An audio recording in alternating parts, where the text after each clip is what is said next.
What is going on, Buckeye Nation? We are back with another episode of Walks Buckeye Talks. Uh, this is week 7 of the college football season, so we're halfway over. It's been a crazy season so far. It's a beautiful Sunday fall morning where I'm at. A lot of great football, a lot of stuff to dive into. So before we do, like, share, subscribe, all that good stuff, comment, give me some feedback. But let's dive into a week of college football, and also we're gonna talk about the Buckeyes, Baylor escaping the Nebraska Cornhuskers, man. But I watched quite a few games when I could. I was out of the house mostly, so I didn't really watch it live. Just checking scores. Looked like Bama took care of business. Um, Look like I did watch the Michigan State game. That was a pretty solid game. I thought Michigan State came out on fire, man. And I think what turned they were like what, fourth and goal. They got a penalty and that field goal kicker missed it. It actually came back to bite them because if they score right there, it's a tie game. In hindsight, it would have been Michigan would have just now tied the game, maybe going to overtime. Even if they got a field goal, they wouldn't be so pressed to, have to get in. Then they fumbled right before half, and Michigan got three. So, those are the type of plays that can kind of sway a game, and I think that's what kind of prepared Michigan throughout the game. They got that late turnover. Michigan looked okay. They look just like a middle of the pack Big Ten team. They don't look elite. But that defensive seven is really good. So, Michigan State ran the ball all over them. The game time that I saw, I thought Michigan State offensive line kind of controlled when they needed to. But it was overall a good game. Then I was flipping back and forth for them in the Penn State game. Uh, Penn State, defense is going to be a handful. Um, Offensively, they move the ball pretty solid. I think this is the better offensive line that Penn State has had over the last few years. They play actually pretty good. But it looked like Drew Aller, he like got hurt. That knee kind of bent in. Uh, it didn't look good when I saw the replay. If anybody knows about knee injuries, it didn't look good. It definitely didn't look good to a point where he can play in a big time game next week. So that's something to keep an eye on. But they took care of business. Their defense came up for them, got a pick six. And then they kind of controlled the game after that. I thought Wisconsin thought they would play better up front. Um, but it was all right, man. What else did I watch? I watched a little bit of Colorado. Man, shout out to Dion and them Colorado boys, man. They playing some good ball. Anytime you can have an elite quarterback in college football, man, you always have a shot, and they're protecting them well. They got an elite playmaker on the outside, and they're doing their thing, man. They definitely they're a bowl team now, and you look up some stuff go their way, man. They might be in a Big 12 championship, maybe vying for a playoff spot. So shout out to them. Trying to see Texas. I watched a little bit of Texas Vanderbilt. Texas defense is elite. Like I said last video, their defense is elite. Quinn Ewers, they played good enough. Sark can always put his guys offensively in a good time, in a good space when they need to. And I thought Quinn made some big time throws late in the fourth. But that defense is going to have to carry that team. Offense just has to be good enough because that defense is elite. Uh, Other than that, I mean, that's pretty much what I watched yesterday. Just keep an eye on certain teams. Definitely especially Big Ten teams. I didn't watch Indiana game. Thought they would probably take care of business with Washington. I'm trying to see what else. Yeah, that's probably all I kind of saw yesterday. But I thought overall it was a good day for college football. There's some big games next week. We got Oregon, Michigan. We got Penn State, Ohio State. So that'll always be fun. I didn't get a chance to watch the LSU Texas A&M either. Heard that it was a good game. Looked like Texas A&M squeaked that out. LSU was eighth in the country. Only one loss to USC, and looked like they two losses. So we'll see how that plays in the playoff position. But yeah, man. So let's dive into it, man. The Buckeyes squeaked out a 21-17 win. Was not pretty at all. It was an ugly game. We definitely didn't play our best. Our offensive line didn't play great at all. But with that being said, it's a win. And that's you can always learn from a win, right? And you can always get better. And I think sometimes lead into a big game. This is not always how my psyche works or try to works when it comes to my team is sometimes when you get a close calling like that or you play a tough game like that, the next game you play better because you've been probably hearing the noise. I'm pretty sure Penn State would be the favorite now. I mean, they would have to. I would say if Drew Aller, I don't know about him, but I mean the way we looked. Sometimes, like I said, it always helps when you play the underdog or you playing like you haven't playing good ball. Players at elite levels, they can rise. Anybody, if you ever play high school sports, you ever play any type of youth sports, when your back's against the wall, people don't think you're going to win. Uh, you walk into a game, they think they're gonna blow you out. You come out on fire, you come out playing, stuff starts to click for you, and you look up in this fourth quarter and you're either up or you're right there to win the game. And you saw it happen this week with Nebraska, Ohio State. It wasn't our best effort. I don't think they, I don't know, man. I thought the first quarter was okay. I think what kind of messed the day up, where it was like, oh, here it goes, was our defense came out on fire, got a stop, got a great, I mean, a punt was a bad punt. Like we got the ball like on, I want to say like the 35 or like the 40. Like we were about to score, at least get points. And we get it down there, and then we get a 4th and 1. And one thing I will say before I make this statement, I feel like sometimes like our receivers, even our running backs sometimes, I feel like they don't try to get that extra yard, man. Like they be so close from like getting across the line, and it's like they're just so easy to tackle, man. Like I wish that I don't know if they can see it on film, but it's like, man, you giving that extra effort. I understand you don't want to stay up because people might rip the ball, but sometimes like receivers catch the ball and they turn or go out of bounds, or it's like, man, if you give me that extra yard, man, and move those chains. But anyways, we get it down there, we're moving the ball. I think we're like on the 30-yard line. It's like the first Ohio State possession and 4th and 1. I didn't like the play call. And I love Trey, but I think if it's short yardage like that and if you're gonna give him the ball, I know it's probably too obvious to sub him out, but I would try to want Quinshon in there. You know what I mean? Like to try to block, you know what I mean? But credit to Nebraska, that D line was filthy all night, man. Was filthy all day, and we could not block them at all. We could not get any push. It was a clunky, funky game, and they defense line from early on. That play right there, it showed uh, we didn't get the 4th and 1. So not only do you have good field position, you probably could if you get that, you probably score at least get a field goal. Uh, but you came up empty after a good punt. So Nebraska drives it. We got a gift on a deep ball with Denzel Burke, and yeah, man, we get the ball back, if I'm not mistaken, and we start moving a little bit, and then I think that's when we found Carnell Tate, or Carnell Tate on a nice post route. Okay, ball wasn't perfect, but Carnell made a good play. Like I said, that was one of my picks to have a breakout game, and I thought he did that his first career 100-yard game, and he had a touchdown. But yeah, he scored, so we up 7-0. Nebraska comes down. The field goal kicker was 1 for 5 coming into the game. Think about that. This how you know the odds were it was just one of those days for Ohio State.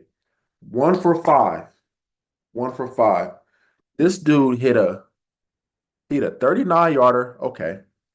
He came back and hit a 54 yarder and hit a 47 yarder. 1 for 5. Like, come on, man. Like it was just some stuff is just, you definitely want us to play better. You definitely, want to be better, but come on, man. 1 for 5, and he hit a 54 and a 47 yarder. Like just crazy, but that's what we was dealing with yesterday. But anyways, they it's 7-3, and then I think the second quarter, uh, with like 8 minutes left, in the second, Jeremiah they get hit with a 60-yard touchdown, and I called it. I was like, oh, this is a perfect time for a play action over the top. Beautiful ball. That was probably his best ball, Will Howard, and it was a beautiful ball. Boom. So we're rolling, man. It's 14-3. It's looking like, man, we can like we probably should be up 21-3 or even worst case scenario 17-3. Uh, but even in like second quarter, it's still a real clunky game, but we up 14-3. You're not expecting you definitely expecting Ohio State to get at least one more score. And we do get the ball back, we drive it down, and Will Hart takes 2 sacks because our left tackle, it wasn't his day, man. It just wasn't his day. It wasn't the line day. And it's very shocking because I feel like the line played great, all been playing great, been getting pushed, been moving the ball all day on the ground, all week. I mean, all season. But anyways, we get it down there, and Jake Fielding, man, I'm seeing kickers all over college hit 50 yarders, 54 yarders. We can't even hit a basic. I think it was what, a 45 yarder? Like, come on. I mean, it wasn't even close. Like, what are we doing in practice? Like, we got to get a good kicker, man. Like, we got to get the transfer portal for a good kicker. We need to get a kicker like like Mike Nugent, man. Like Jesus Christ. We cannot buy a field goal, man. Like every time we kick a field goal, it's like, oh, it's 50-50. I don't care how far it is, how close it is. I'd be like, oh, it's 50-50, man. Like we need a for sure kicker. I've seen kickers all over college football, from small schools to big time schools. They hitting 50 yarders, 48 yarders. I mean, right through. Drake Fielding shanked it almost. I mean, it wasn't even close. Like, come on, dude. So now you in a game where it's 14-3. You having success moving, you moving a ball on a defense. It's ugly, but you're moving a ball. We take 2 sacks. So now you at least, okay, at least was going to halftime 17-3. You know what I mean? 17-3. No. He missed a field goal, so that gives momentum back to Nebraska. So now they're feeling good. They're like, "Hey, we in it." Now imagine if those two drives we get on the plus side and it's 28-3 uh late in the second quarter. The game is over. And that's something that this team has been good on. Like they've been, when they get down there, they score. You know what I mean? So now, not only if the worst case scenario is 20-3. Still, that's still you're still looking good. You feel like the game is over. You feel like Ohio State is going to score at least a couple more times in the second half to put the game away. Nebraska, I didn't seem like they were going to score a lot of points, but you never know. But 23, 28-3, 17-3, you in a good position. We miss a field goal. They come down, and it just didn't look like we had a good feel. I feel like we did better with our blitz packages, but it's just man. Who would have thought our secondary would have been our weak link? I never would have thought that in a million years, man. I really didn't. I never would have thought our secondary would be like head scratching moments, like just I don't feel like they can cover. You know what I mean? Like I understand. Like I've always said this about football, NFL or pro, or NFL or college. Just throw it like every so often. Just throw it deep because most corners don't know how to guard a deep ball. They're going to hold. It's going to be a first down. I've always said that. And it seemed like Nebraska started to realize that. You know what? They're not good at covering a deep ball, or they're too handsy. Every so often we get 3rd and 7, 39. We're not even gonna run a play. We're gonna take a 3-step drop. We're gonna throw it deep, and we'll see if they can cover it. And we got so many pass interference on that. Like that drive before half, I think we had a couple, and then even in the second half. But anyway, so it's 14-6. Nebraska gets it. They march it down, and the field goal kicker hits a 54-yard field goal. 54-yard field goal. No, it's crazy. 54-yard field goal. So they're feeling really good. 54-yard field goal. It's 14-6 going to halftime. They're feeling like, hey, this is a ball game. Their defense is bothering our offense. We're not moving the ball well. We can't block them in the run game or really in the pass game. It's all quick stuff. Like it's serious. And if you know anything about football, if you can't block the other team, you're going to be in for one. Like you're definitely going to be in for one. So we at a halftime, we get the ball, and I was, speaking to me and my son watched the game. I was like, man, this. if we score right here, it'll be ideal if we score right here. Then we kind of be like, okay, we got it. We're under control. We made the adjustments. And I told him, I was like, but if we come out there and they 1, 2, 3 is, I was like, we're gonna be in a dogfight. You could just tell how the game was going. And sure enough, punt. I'm like, oh shoot. Oh shoot. Here we go. Here we go. Our defense, they held tight for a little bit, but they gave up a field goal. It's 14-9, and head into the fourth quarter. I think we had 23 total offense of yards in the third quarter. That's not right, man. And I know a lot of people have been saying, well, we couldn't run, so we got to pass. And I know Ryan Day is big on establishing the run. I'm all for that too. I thought, I don't know. I just thought the run wasn't creative. It was like, I don't know. It just was very basic. Or if you feel like Assad is going, feel like Assad is not playing his best ball, hey, go on the other side. Or, I feel like the outside was working when we get some leverage, bring a couple receivers down. Like, and then the screen game, like the RPO game, it looked like it was open. I don't know if Will Howard wasn't looking at the field. Man, he's been excellent with the RPO. It's a video, if you are a Twitter follower of Ross Fulton, I think that's his name. He's really good. He's a Buckeye guy, or at least he covers Buckeye as far as, like, he showed so many videos where the RPOs were open and that he was just handing the ball off. Like, we had numbers on the screen game. Like, I don't know. I don't know if they were trying to. I don't know, man. I don't know. It just was a funky, clunky game. I mean, uh, I don't know. But anyways, we 14-9. The offense is sputtering and it doesn't look good. And sure enough, and I hate that I watch Ohio State games so much, especially through the Trussell era and these games at home. It just seems like every game is the same way, right? I said, man, this would be brutal if we throw a turnover right here. I mean, it would be brutal if we had a turnover.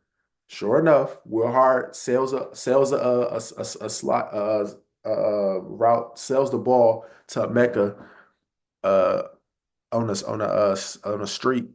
I can't on a seam route. I'm sorry, I can't get the words out on a seam route. Sure enough, he sailed it. Boom, interception. I said, yeah, either we're gonna show some heart, get it done, or we might lose this game. It just felt like that, right? My Buckeye fans, it felt like that. But our defense held strong, right? They stopped them on a fourth and goal at the goal line. That got to give your defense some confidence heading into next week, man.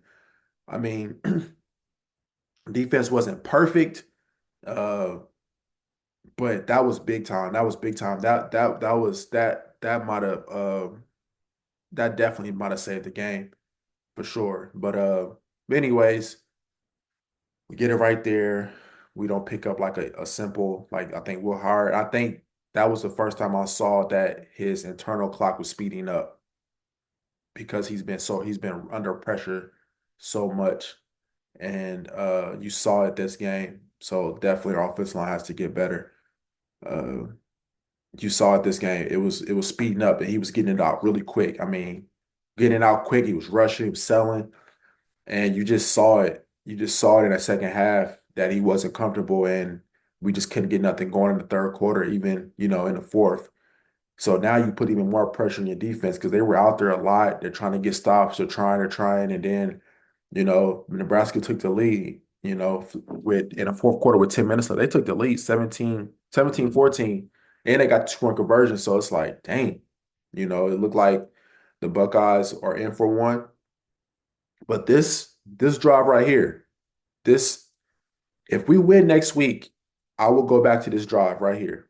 You know, we are down 17-14, backs against the wall. Offense hasn't been doing anything the whole second half. Defense needs a break. You know what I mean? The defense needs a break. They go out there that quick. We 3 and out, go out there that fast. They get back that they either Nebraska might score or even get a field goal. Now it puts you even more back pressure with maybe like 4 to 5 minutes to go. But this drive right here, we go back and we win next week and we complete the goals. I will go back to this drive. We're down 17-14 at home. The stadium is dry. The stadium is gone. The offense is out of rhythm. And we come down and put on a beautiful drive. Beautiful drive. Beautiful throws by Will Hard to Cardell Tate. He ran for like 40. We pick up enough for the first down. The line is moving the ball just enough so we can get 4 yards here, 3 yards here, moving the chains. And then we get down to the red zone. Boom, we score 21-17. That drive right there, that's what builds character. That's what builds momentum. That's a making of a championship team. I know you might not see it right now, but those type of things, you're gonna need those type of drives. You're gonna be down. You're gonna be down in some of these games. You're gonna have to have scoring drives. And I thought we saw a little bit of that against Oregon, but uh that was the drive that we needed because I'm telling you, we have to punt the ball right there. It's probably ball game. It's probably ball game. Nebraska has all the momentum. They're playing out of their mind because once again, when you have the luxury of playing the underdog or the I'm not supposed to be here role, you're gonna play better. That's just and then you're in the game against a top four team. We see it in every sports. I don't care if it's soccer, baseball, softball, basketball. When you're not supposed to be in the game and you look up and you're either winning or you're tied or you're right there to win it, it's just like you can it's like contagious. It's all around the program, it's on the sidelines, the players believe, and you start to see that. So for us to come down there, their defenses are playing lights out all day. For us to come down there, score, man, that was big, man. That was big. That was huge. That was huge by Will Hart standing in there, finding Quinshawn Judkins. It was huge for the line to give him time. And 21-17 with like 5 minutes left. And our defense, they definitely won the game. They played good all game. Wasn't perfect, but they played good. And they got some stops when they needed. And then a questionable target call. Man, I swear. That's like the worst target call. I thought pass interference was the worst because it's the most inconsistent call, but targeting is the worst call. And then it's a pass interference because it's so inconsistent. The rule states this. Then you see all over college football that people are defenseless. They're using their helmet. And it's like, what are we like? It's so inconsistent, and it's terrible for the game because every year they don't go to the drawing board and say, listen, for me, I would like for it to be like something like if it's different if you're head hunting and you're being egregious and a guy's coming off the middle and it's like you can give him a tackle, you can hit him low, and you just try to hand hunt and knock him out. I'm all for that taking out of football. I'm all for blind side blocking. I'm all for that taking out the football. But when guys are trying to make a play, boom boom plays, and he didn't even hit him with his helmet. That's what the cause of all these brain injuries is helmet to helmet. He hit him with his forearm. He hit him with his forearm when he couldn't even it or how the guy dug down. That's the only play he could have made on the ball. I don't know, man. I don't know what he could do. I don't know what they just told Marvin Harrison. He just got knocked out the game. That wasn't targeting. He was defenseless. And then it's just so inconsistent. Then you see guys all over headhunting and hitting people with their helmets, and nothing's get called. Nothing even gets reviewed. Is it an Ohio State thing? I understand the media doesn't really like Ohio State, but what is going on? Like that is crazy to me. But anyways, they got a gift on that, and then but it didn't it worked out for us. We got interception. Jordan Hancock picked the ball off. So 21-17 escape. It was an ugly game. It was an ugly win. But you just got to win to survive, man.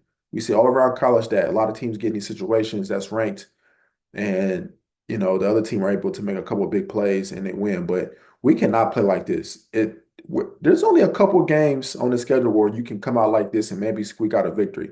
You got Penn State coming up next week, and then you got Indiana in a few weeks, and then you got Michigan. If you play like that, you're going to lose every one of those games. Like you have to play better. But I think they will. I definitely think they will. The defense should get some Buckeye leaves this week. I mean, I think they all played well. Like I said, it wasn't perfect. Gave us some gash and run plays.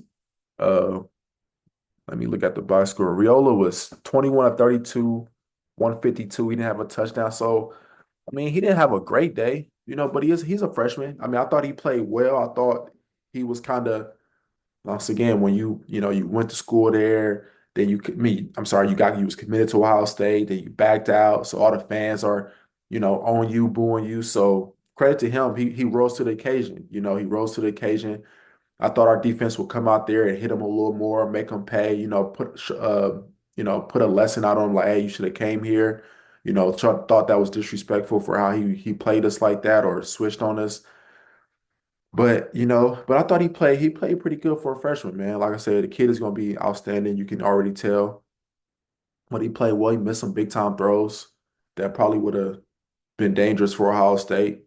The running back was had 14 carries, 60 yards. I thought he actually had more than that because he had like a couple big gash plays, but and then a lead receiver, I think was a tight end, was 4 catches, 55 yards. So, our defense, I thought they played pretty well. Will Howard was 13 to 16, 221, 3 touchdowns, 1 pick.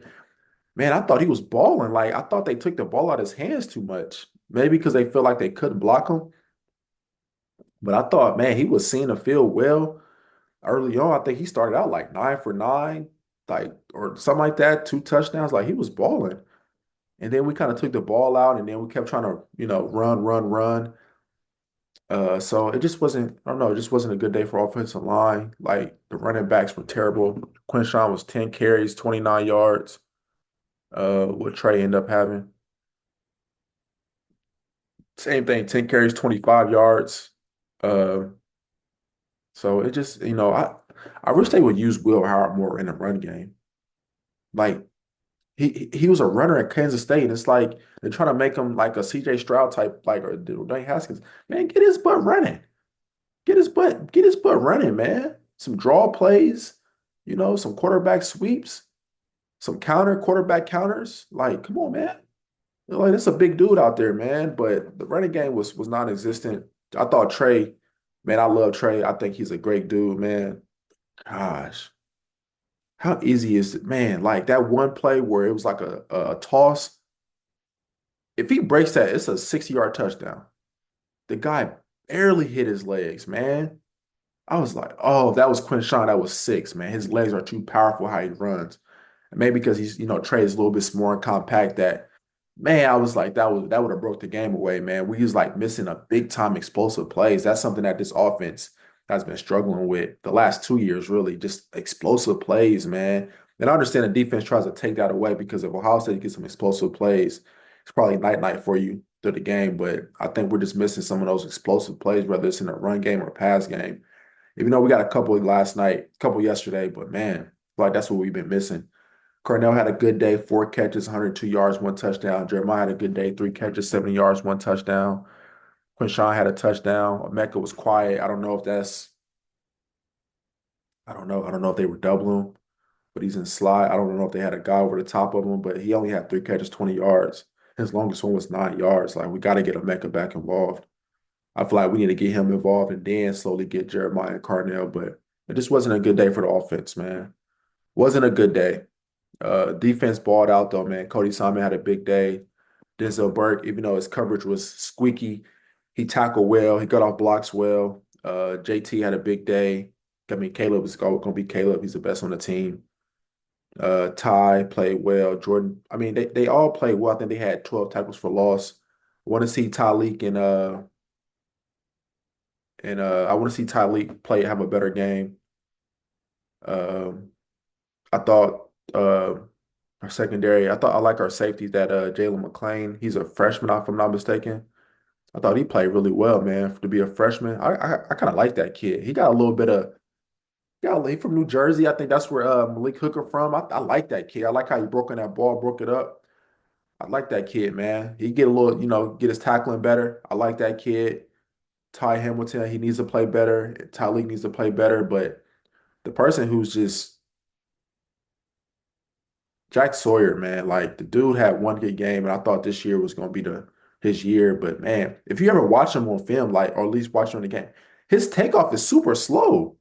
He's never going to get to the quarterback. Like he's either moving or looking, and then the ball's hiked, the play is going, then he starts to take off.